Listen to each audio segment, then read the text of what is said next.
כן, היו תקופות שלו, שבמקום למשל לשלם חשבון גז או מים או ארנונה, הייתי קונה את התרופות. ראינו מטופלים שלאחר בירור מסוים גילינו שהם לא לוקחים את התרופות שלהם בגלל קושי כלכלי. מטופל שהיה מגיע עם המון תרופות, וכל פעם הוא היה צריך לבחור האם לקחת את זה היום או לקחת את זה. אם בן אדם כזה לא ייקח תרופות לאורך זמן, תהיה לו פגיעה משמעותית באיכות חיים ובטיב החיים, הוא יגיע להיות חולה טיפולי, סיעודי. כן, היו תקופות שבמקום למשל לשלם חשבון גז או מים או ארנונה, הייתי קונה את התרופות.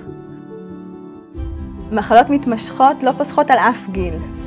אנחנו רואים אנשים צעירים, אנשים מבוגרים. יום אחד אתה לא לוקח תרופה ללחץ דם, אתה יכול לקבל שלמת מוחי, ובזה נגמר הסיפור שלך. אני בת 50 אני אם חד-הורית לילד, חולה בלב, סוכר, לחץ דם, עיניים, פיברו. תקופה ארוכה לא לקחתי תרופות כי לא היה לי תקציב. קרן רפנה, שבזכותה בעצם אני מקבלת את ההנחה בתרופות הקבועות האלה שאני נאלצת לקחת בכל החיים, כי אני חיה מנכות כללית. זה חוסך לי יותר בהוצאות ואני יכולה להתפלל שם יותר לרווחה. לעמותה רפנה אנחנו בעצם מפנים משפחות נזקקות שלנו, שבעצם ההחלטה שלהם בין לקנות תרופה או לקנות מזון היא מאוד מאוד משמעותית.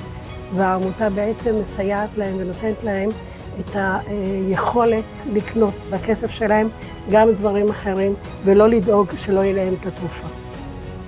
בדיוק בשביל זה הקמנו את רפנה, קרן סיוע לרכישת תרופות.